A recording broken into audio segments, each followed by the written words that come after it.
Hi everyone, we are going to get started in just a few moments. Your lines are currently muted, so you don't need to worry about muting yourself. And we'll get started right at 12 o'clock. Thank you.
Hi everyone, we'll get started in just a couple moments here.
Hello everyone and welcome to our Wisconsin Facets webinar. My name is Vicki Davis-Davila. Before we get started, I'd like to quickly address a few logistics.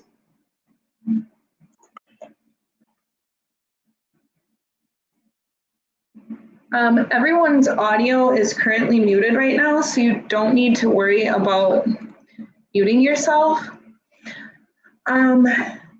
We've done this to maintain a high level of audio quality. If you need anything or have any technical difficulties or would like to type a question for me to relay to our presenters, please feel free to use the chat box. The handouts for the webinar are available as attachments for download right in this webinar at the bottom of your screen. Or if you'd like them sent directly to you, please just drop a note in our chat box with your email or your snail mail address, and we will get those to you. You will be getting a brief evaluation mailed to you later today via email. If you could take just 2 to 3 minutes to complete it, we would greatly appreciate it. If you registered and indicated that you don't have email access, a hard copy of the evaluation will be mailed to you. And finally, this webinar will be recorded and available for future listening or for sharing with others. So in just one moment, we will get started.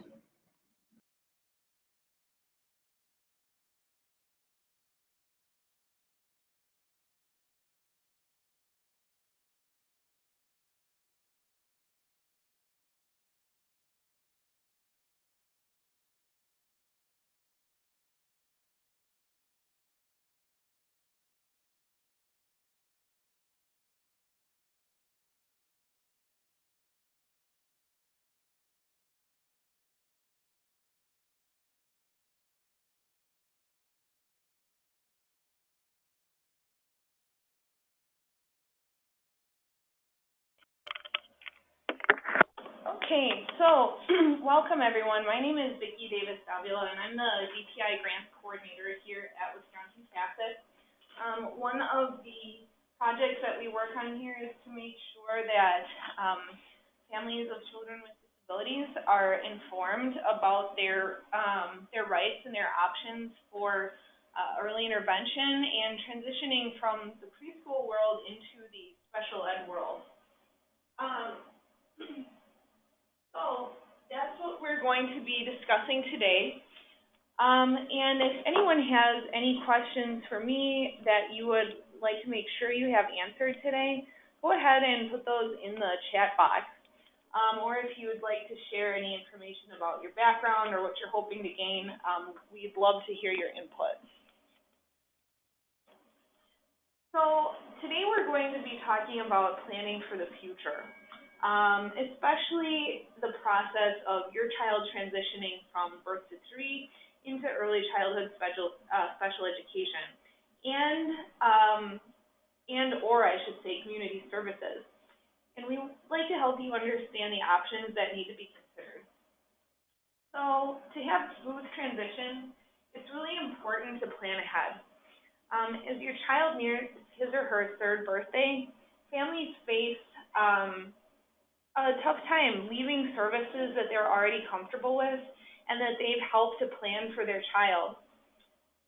They're facing the possibility and the choice of going into either public school or private school and going into a system that they're familiar with in the context of their own education.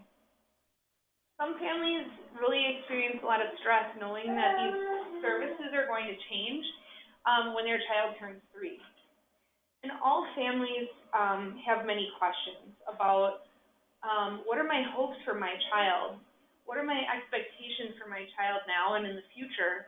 And what does he or she need to grow and develop in order to meet those expectations? Where do we want our child to learn and play? Where would our child be if she did not have this disability? And what preschool education experiences are going to help meet my child's early learning needs? So to answer all these important questions, it's best to be proactive and to plan ahead. So it is federal legislation that makes it possible for our little ones to receive services under birth to 3, which is known as Part C of the Federal Special Ed Law IDEA, the Individuals with Disabilities Education Act. So also early childhood special education is Part B, Section 619 of IDEA. So these laws govern the state special education and each have regulations. So as you may know, early intervention in Wisconsin is called the Birth to 3 program. These services are provided by counties up until a child turns age 3 and are overseen by the Department of Health Services. IDEA 2004 requires that services for kids are provided in natural environments, which refers to services being provided to children where they typically spend their days, so home or a daycare, etc. Services for 3 through 5-year-olds are called early childhood special education, and those are handled by the Department of Public Instruction. So 2 different departments here: health services for birth to 3 and public instruction for 3 to 5. For the 3 to 5-year-olds, a full continuum of alternative placements must be considered. And it also has to be determined where the child is going to be receiving services. And children who receive special education during this time frame should receive those services in the least restrictive environment. So parents who are getting ready for this transition don't have to go it alone when planning for the future for their child. There are many supports and resources to help families in this process of planning. And a team approach is the most effective way to navigate through the transition, but being part of a team does require work. Janice Fialka is the parent of a child with developmental disabilities and a national trainer on parent-professional partnerships. She says effective partnerships between parents and professionals require collaboration. Plopped right in the middle of that word, you are going to find the word labor. Partnership is labor. It is hard work. The goal is to develop a collaborative working relationship with the people on your child's team, and your child is the center and the focus of that relationship, or those relationships, I should say. So, what are some of the steps for services? A family whose child was receiving services under birth to 3 was involved in the process of the initial referral, the screening or evaluation, determination of the child's eligibility, developing the IFSP or the Individualized Family Service Plan, and then finally receiving services. As the child nears age 3, the planning must begin to get the child and the family ready for the next level of possible services. So with the local educational agency, if the child is going to enroll in public school, the family will go through a referral process, again, another screening and evaluation process, another determination of eligibility, and then the plan developed will be called an Individualized Education Program, or IEP. Once that plan is developed, services will begin and be provided according to the plan. So it is the transition planning conference and the referral to the LEA that bridges the service between birth to 3 and special education. And it's possible that a child could start receiving services through special education that did not have birth to 3. So how do families prepare for transition? They need to think about and be able to communicate the high expectations that they have for their children. Not only to their children, but to the people working with them. Having and communicating high expectations for our kids really has a positive influence on their growth. So we begin to gather information to get an idea of what life is going to look like after birth to 3.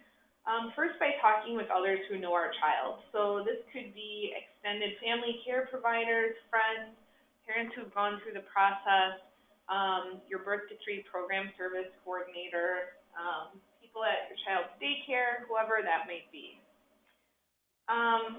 Then taking some time to really think about what are our dreams for our child in the future. So obviously growing up healthy, living independently, having a job someday. Your child's strengths. So what can they do what are their interests and what motivates them, and what are their needs? What do they really need help with? And goals as well. What are the kind of things you'd like to see your child doing as a 3 to 5-year-old? Eating independently, dressing themselves, engaging in appropriate play with their peers. And then finally, where do you want your child to spend his or her day? You're going to prepare for this transition by exploring resources and programs or services available in your community, making decisions about people and places involved in the plan, and then finally asking a ton of questions. All of your concerns are important, and if you don't express them, you may have misunderstandings. So it's important to see your child's strengths and to identify them as well as their abilities and interests. In order to do that, you want to pay careful observation to your child taking part in everyday activities and routines. So this could be just things you're doing around your house every day, like eating, taking a bath, playing, using finger paint, looking at books, playing with toys, interacting with siblings. All of these things are observations that you can make about your child. These also include outdoor and community things like playing in the yard or park, going to the library, or going along with you to stores out in the community. You can also talk with adults who know your child well, or you could complete a child interest and strengths checklist to help identify your child's strengths. So as one of your handouts, you do have a handout called Seeing My Child's Strengths. So this is from the Early Childhood Technical Assistance Center. And then you also have a link from understood.org that talks about the different types of strengths in kids. So general, social, language, literacy, math, etc. So this can help you identify things that are strengths for your child that you may not have, thought about when you're putting this list together. So, as you are identifying these strengths, some things that you may want to look for are what kind of things or situations does my child laugh or smile during? What are the things he or she really thinks are funny or amusing or capturing her interest? What are the things that they work hard at doing or choose to do the most often? So when you think of these things, it's important to realize that these can be used to build on your child's existing strengths. So here we have an example of seeing a child's strengths. So you can use this information that you observe and learn about your child to match everyday learning activities for your child that your child is going to be eager to participate in. And as you engage your child in these activities, this can be a really powerful way for your child to learn new things or to build their skills towards greater independence. You know that your child that the strategy will be working for your child if they stay involved in activities that you've planned, that your child seems to enjoy participating in them, and that after a while your child can do more things on his or her own while partaking in these activities. So here we have Mac, and Mom's name is Olivia, and she watched him play in the pool. So she knew that he loved taking a bath, so she thought the pool would be a great idea. She saw him laugh as he scooped water and splashed. He kicked his feet. He watched his sister in the pool and reached out for her and babbled at her. Played with some toys. So she noticed he was now more engaged in playing in the pool than he had been at a different swimming pool earlier when they gave it a try. So she used this information to plan some opportunities, learning opportunities for her son, Mac, to keep growing, because this is clearly something that he enjoys and that brings out skills in him. So what are some of the responsibilities of birth to 3 staff? The professionals who have been with the family up until this point, they're going to be helping the family plan for transition. So they will provide the family with transition information, including written transition steps and activities that will be in the individualized family service plan. They'll let them know their options, talk to them about whether the child will be eligible for special ed, develop a plan for the family for the transition out of birth to 3. And these transition meetings are going to occur whether or not the child has been found potentially eligible. So potential eligibility for LEA services is determined at a discussion with the family about the child's functioning levels and about their development to determine whether they think they will meet special ed eligibility requirements. If the answer is yes, the child is referred to the LEA and other options for services are discussed. If the answer is no, then the transition plan is going to explore other options for services besides the school or the local educational agency. This discussion usually is taking place between the time that a child is 2 and 2.5 years old.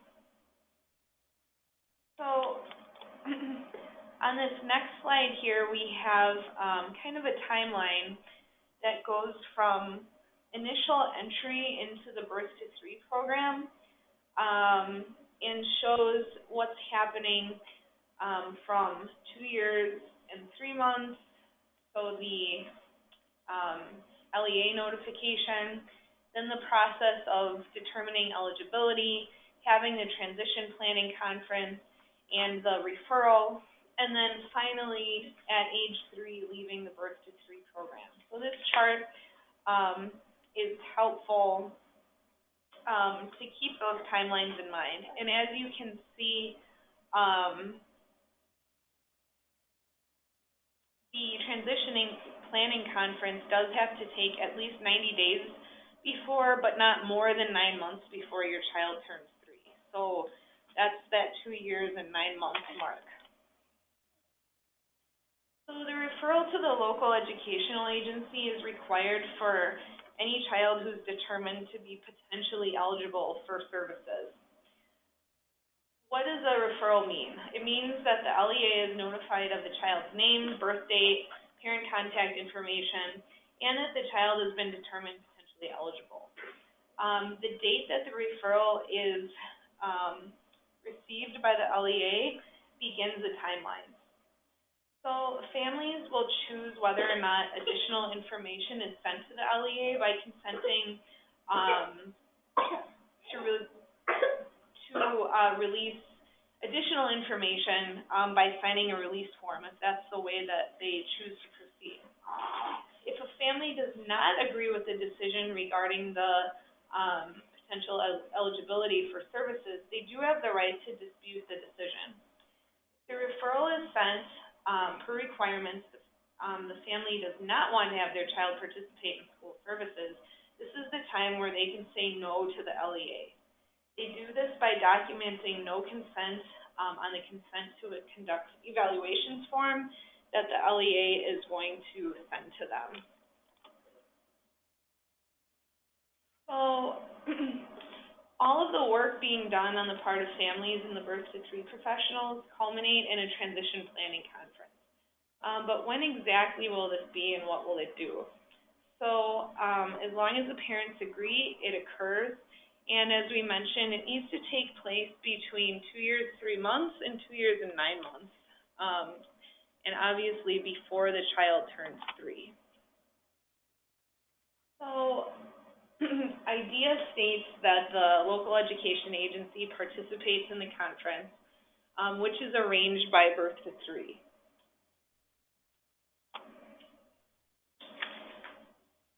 So first and foremost, this conference is focused on your child. Other people besides the LEA and birth to 3 can be invited, so Head Start, child care, etc. Then the team involved is going to discuss, describe, and review the roles of everybody involved, the child's current programming and services, the future delivery options, and that would include deciding what is the least restrictive environment going to be for this child in which their needs can still be met. They're going to discuss the beginning of new agency involvement with the family, and any updates that need to be made to the transition plan are going to be made at that time. So, who's going to be in attendance at this conference? There are some who are required to attend, which is the family representative from the local education agency, and of course the birth to 3 program staff. But others may attend, so families, relatives, or other providers who serve the child. There could be therapists or medical professionals, or as we mentioned, Head Start or community program staff might choose to attend. Professionals who have information to share about the child and his or her progress and needs really should be considered to be part of this meeting. So the family's role in this conference is to share their hopes and concerns, as well as the strengths and needs of your child, ask questions, take it as a learning opportunity about the procedures, and then to identify the potential settings, the programs and services that you'd be interested in for your child. You may also be signing referral and release forms at this time.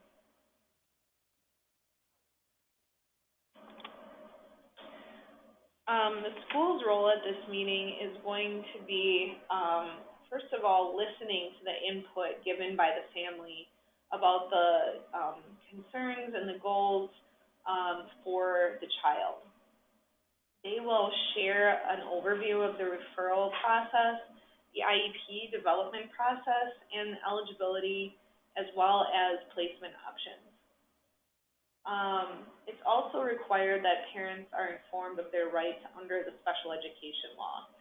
So this might be a time where the school and the family have time to go over those rights. Community programs who are involved in this transition conference, such as daycare, preschool, or Head Start, they're going to be discussing what programming and services they have been providing to your child while they were serving your child. And they're going to identify any support or resource needs that are required to meet the needs of the child in their setting. So in order for the child to participate in this certain daycare, do they need to be potty trained? Are they going to need nursing services, special equipment? Will staff need sign language training, etc.? And also these community programs would give specific information to the family about program or tuition costs, if any. So let's discuss the referral process to early childhood special ed. To make a referral, whether it's while your child is still receiving birth to 3 or at a later point in time, first of all, the referral should be in writing.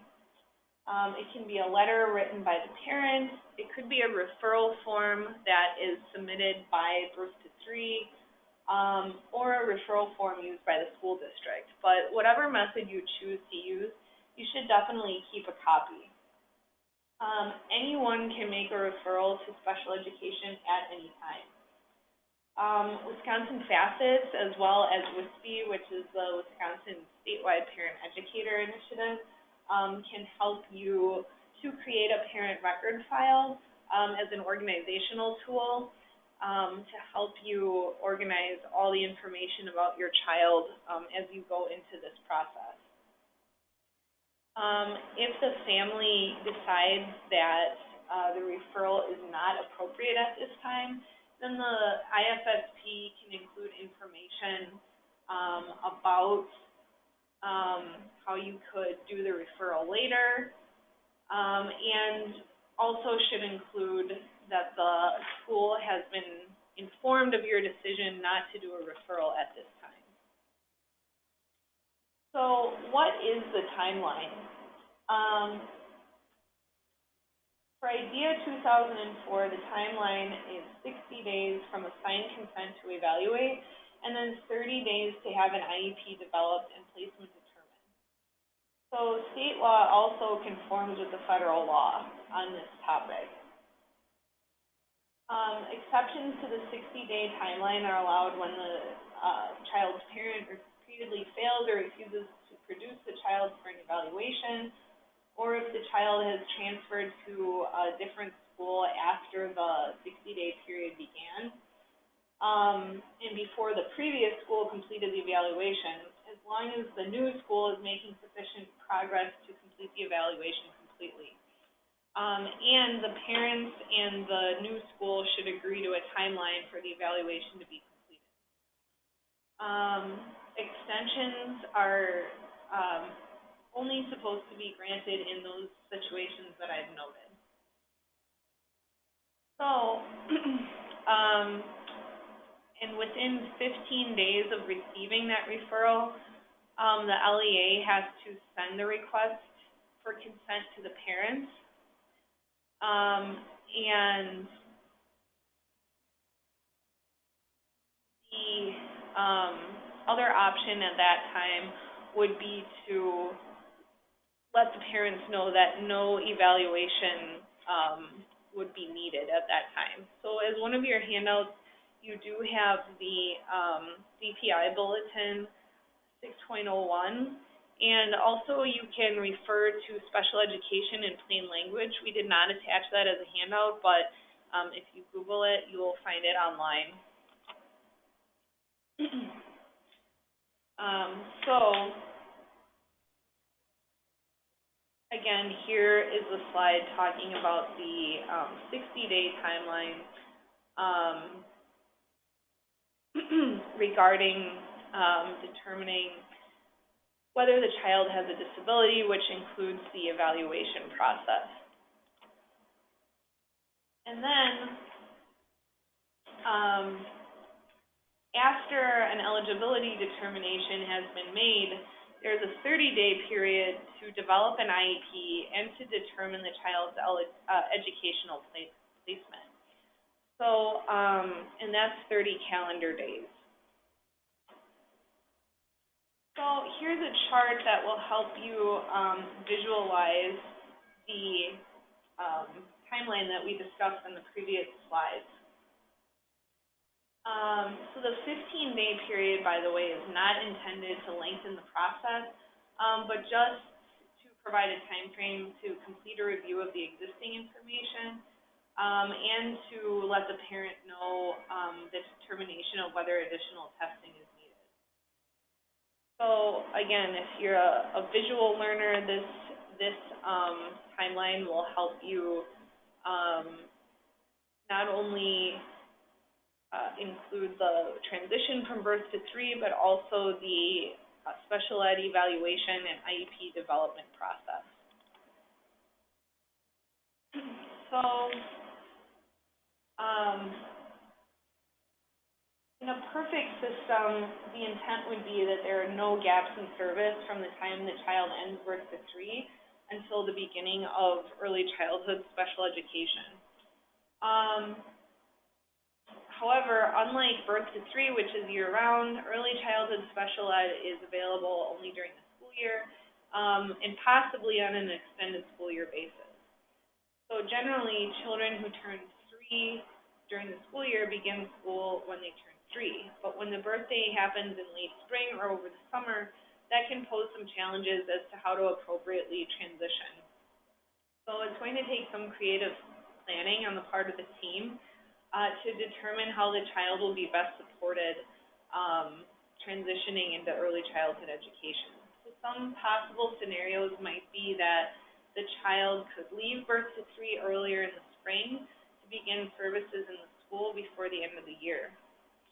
Or early childhood special education could begin for a child through extended school year services. It also might be decided that early child special ed will begin at the start of the new school year, so there might be a little time between the birthday and the start of school. Extended school year services are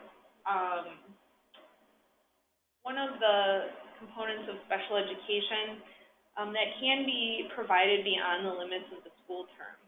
But this is something that's determined by the IEP team.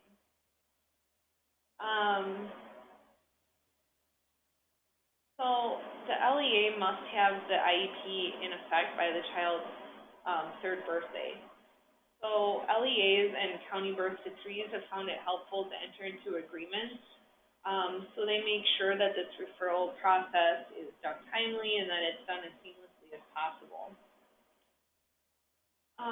So if the team determines that the child does not require extended school year services, and the IEP designates that special ed services will start in fall, birth to 3 may decide to continue the IFSP services until the start of the IEP. The family should also be connected with community resources for learning and recreational activities, and to make sure that they have access to appropriate toys and books during the summer months. So what are the roles and the responsibilities of the IEP team? We've discussed some of this already, but we want to make sure that the IFSP is discussed thoroughly. The IEP team will determine eligibility, write goals, and determine placement for special ed services. And placement doesn't just mean where the child is physically receiving services. It also means, will they be in a regular education classroom, a special ed classroom, some combination of the two. So when determining eligibility, the IEP team first has to answer the question, is there a quote-unquote educational impairment? The next question is, if there is an impairment, does it adversely affect the child's education performance? And then finally, does the child need special education? So the IEP team members conduct evaluations of the child, which will help to answer these questions. If the answer to all 3 of these questions is yes, then educational goals and objectives will be developed, and an IEP will be drafted with the parents or the family's involvement. Parents are an essential an essential participant in the IEP process, especially in that development of the final product. If you're interested in learning more specifics about whether your child will be eligible under certain categories, there's information about that on the DPI website. Wisconsin has determined that a child has to be eligible in one or more of the disability areas and show a need for special ed services before the IEP can be developed. So those areas are listed here on the screen. So children 3 to 5 can be eligible for early childhood special ed if and when they meet the criteria under any of these areas that you see listed here on the screen. And some children may meet the eligibility requirements in more than one of these categories that you see here. So how does the IEP team determine placement? It's important to think about that children with disabilities must be educated with their peers who do not have disabilities to the maximum extent appropriate. And that means receiving those services in the least restrictive environment. So, for kindergarten students and older, the elementary school is most likely the least restrictive place for the special ed services to be made available. And the kindergarten classroom would be the first appropriate environment to be considered for the special ed services to be delivered. But for a preschooler, where would it be most appropriate? It may seem like it takes a long time to get this answer. So the idea says the following, that there has to be a full continuum of placement options, such as community-based settings, where the child would be served with typically developing peers of their age. And that has to be available to preschool-age children with disabilities. And the citation there at 34 CFR 300.551 states that the placements include instruction in regular classes, special schools, home instruction, and instruction in hospitals or institutions. So that is the continuum to which they are referring. So what does this mean? It means that school districts must consider a variety of settings for our young students with disabilities. So as part of your handouts, you do have DPI Bulletin 10.03, which discusses least restrictive environment for preschool-age children. But what this all means is that the question of where your child spends his day is going to be answered. And can the goals and objectives developed by the IEP team be addressed in that setting? And if not, what other setting for service delivery is going to best meet your child's needs?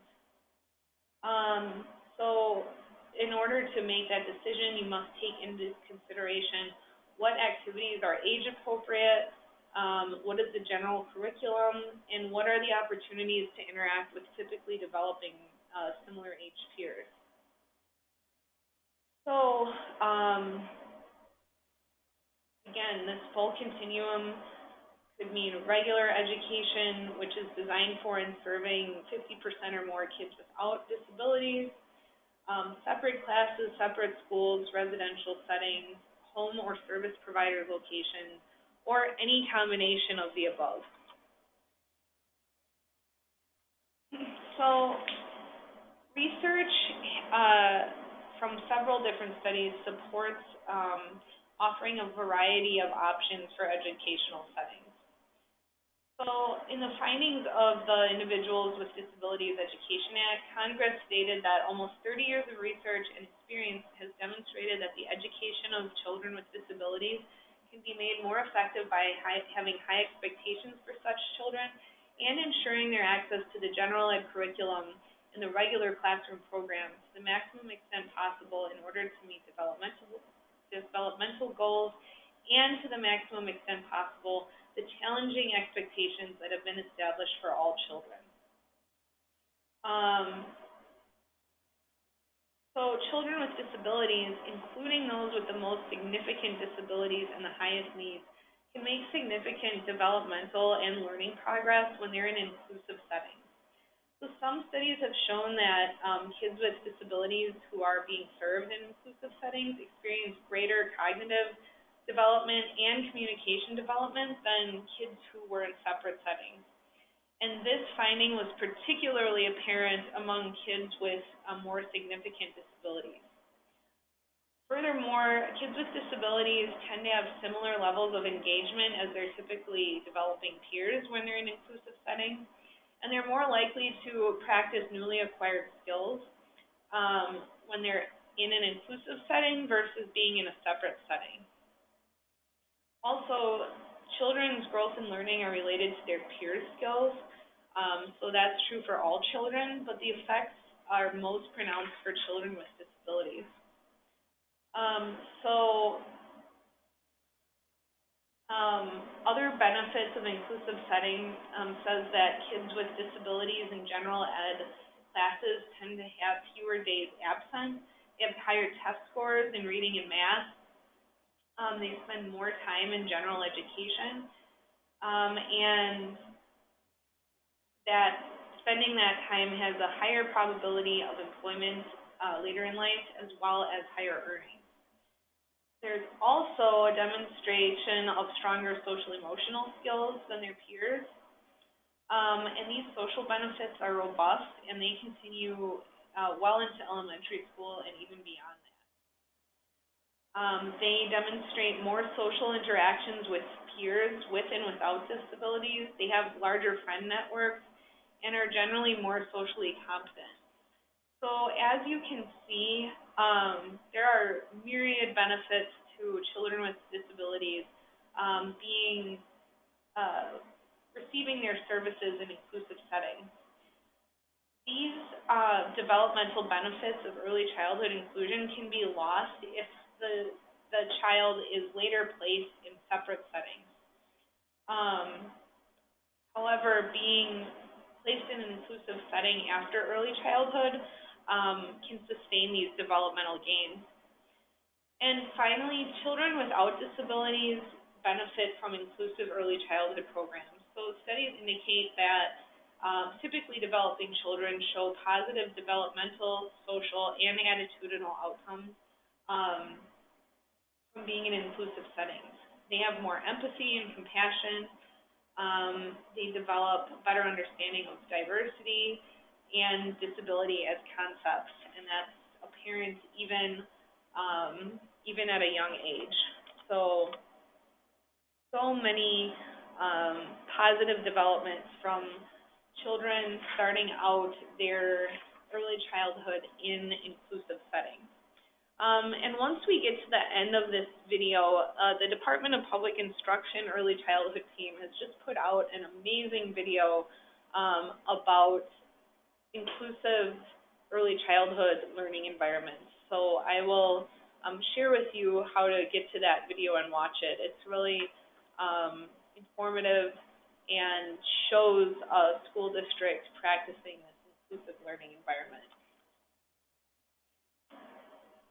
So some terms that you may hear as you're going through this process include the least restrictive environment. So what does that mean? It's the setting where the child receives services that is the most closely aligned to the natural setting where they would be if they did not have a disability.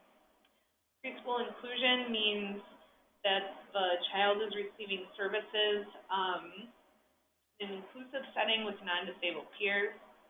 Natural environments are where preschoolers typically spend their day and how they spend their day. Again, typical settings refers to the same thing.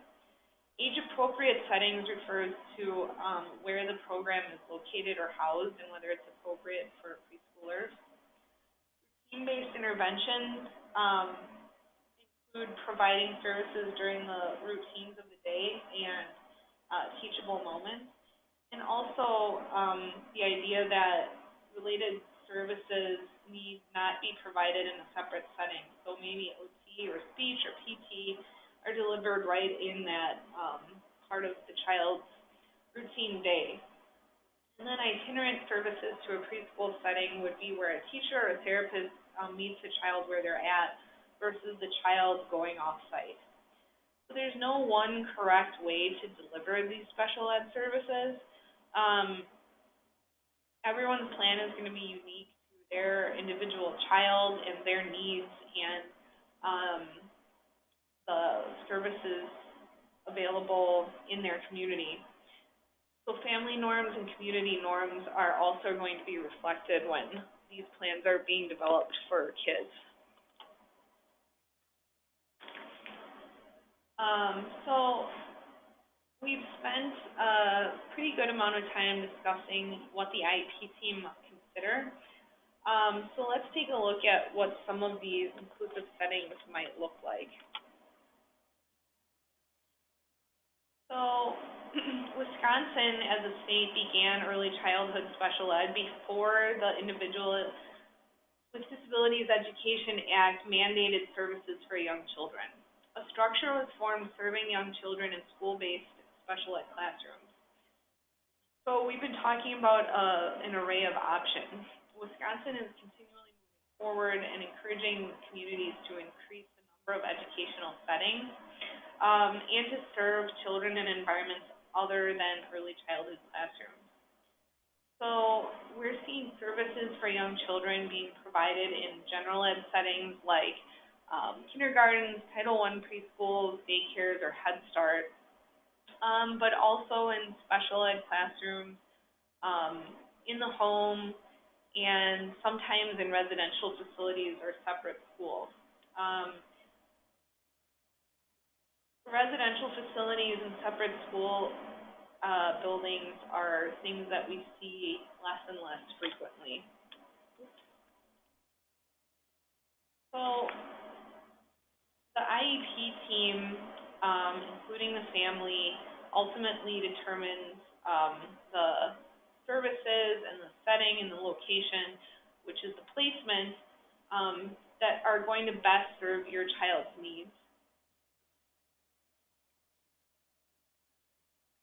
So just as each child in each community in Wisconsin is different and unique, early childhood programs and services will look different.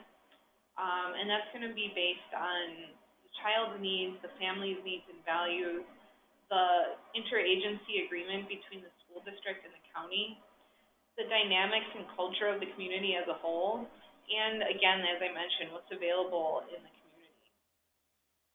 If somebody says there are no options in the district, just go back to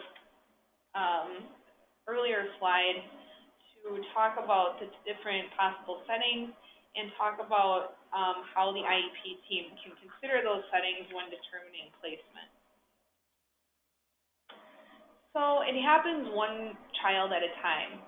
When all participants, families, and providers are informed, when all team members work together for the benefit of the child, and when communities work together to share resources, that is when we see positive outcomes for our early childhood learners.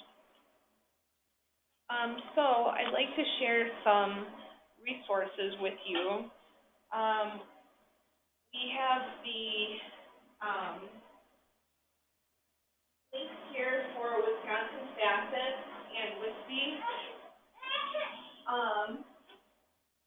Also have a link to the Department of Public Instruction and the Wisconsin Early Childhood Collaborating Partners. If you have a QR scanner, we have links to some of the handouts that I've mentioned. We also have links here to the Early Childhood Technical Assistance Center, which has lots of great information, the strengths checklist that I mentioned earlier, and then an article called What Makes Your Child Tick about using your child's interests to build communication skills.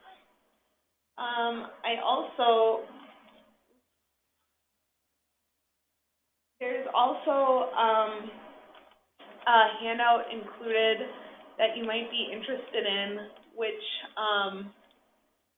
is called Families Are the Foundation of Wisconsin's Birth to 3 program, and that provides more information about all the things that we talked about today.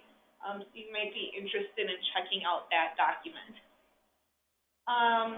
Finally, I mentioned that I would point out to you the Wisconsin DPI Meaningful Inclusion in Early Childhood Settings. So I will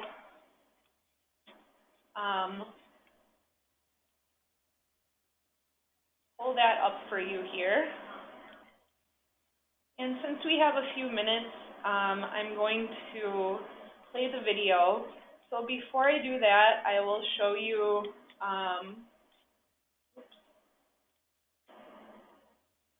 I will ask if there are any questions from the audience.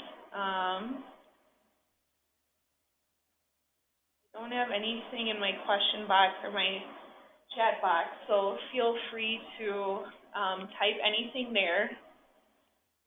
And I'll check again before we end the webinar for today. But with that said, I would like to share with you this wonderful video that DPI's Special Ed Early Childhood put out. Very nervous.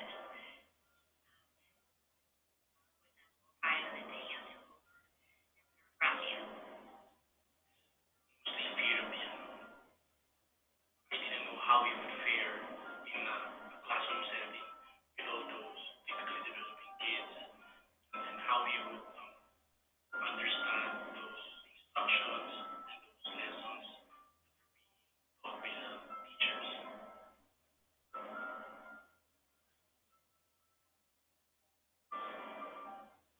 Early childhood, every classroom is an inclusive classroom. Whether you're talking about children with abilities or just children that have had different life experiences up until this point.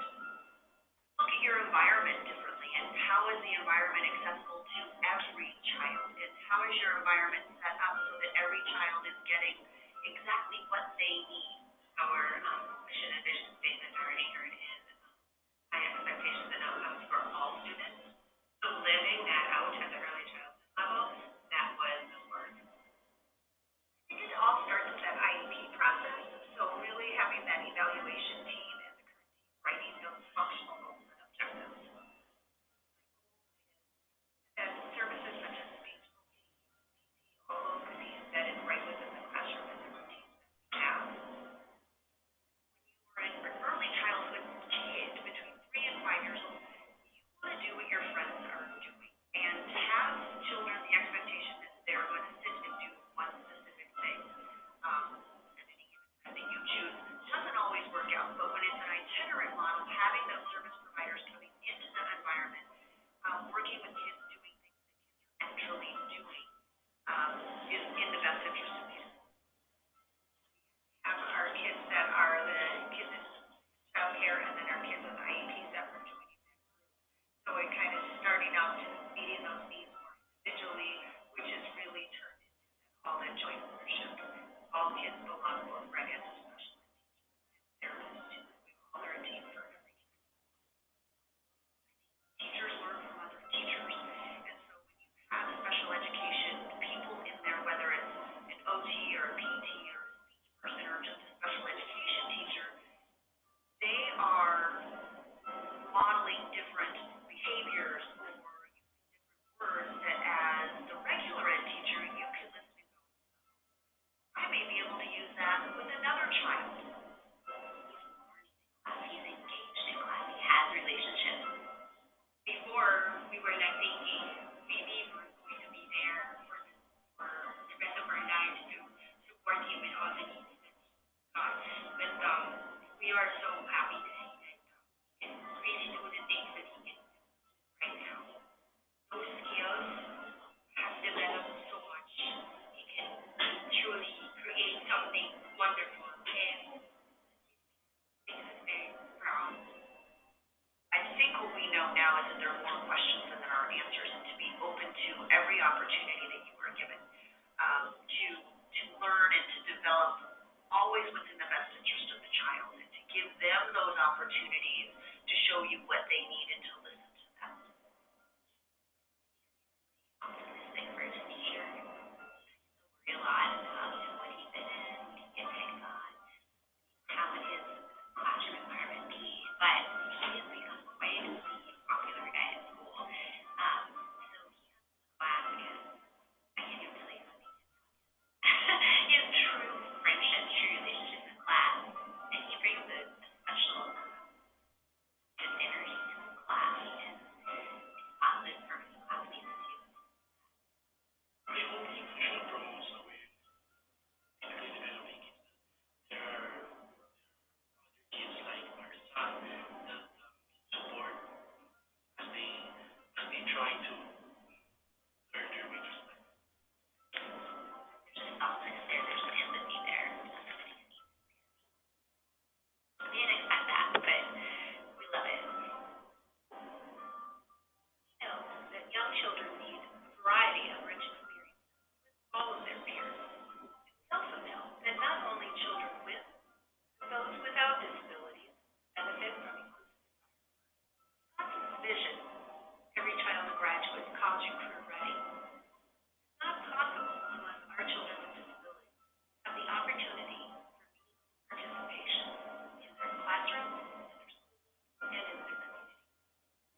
right, so that's a great video that just came out recently.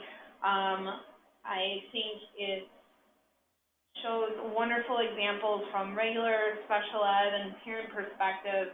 And it just shows the direction that our state is going moving forward to really make sure that children are benefiting from those inclusive environments at the early childhood level. So thank you all so much for attending today's webinar. If there are no questions or comments, then we will conclude our webinar for today. Thank you for joining us. I'd just like to say we have over 80 scheduled trainings this year, so please check our calendar on our website, wifacis.org, and register for our upcoming trainings. And as I mentioned, please keep an eye out for the evaluation that will come to you via email later today. Have a great rest of your day. Thank you all for attending.